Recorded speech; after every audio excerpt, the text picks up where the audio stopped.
ఎందుకైపోవాలి ఎద సభలో ఎన్నో ఎన్నో ఊసులు చెప్పాలి రసమయ సభలో చెప్పినవన్నీ చేసుకుపోవాలి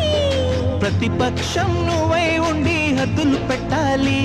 ఆ ప్రతిపక్షం నేనై ఉండి యుద్ధం చేయాలి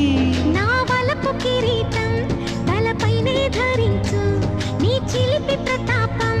నిలువెల్లా చూపించు నీ చెనుకులకే వేస్తా నా ఓటు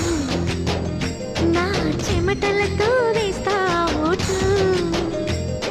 చిన్నగా చిన్నగా చిన్నగా మధ్య కన్నులు విప్పిన కన్నెగా నీ మగసిరికే వేస్తా నా ఓటు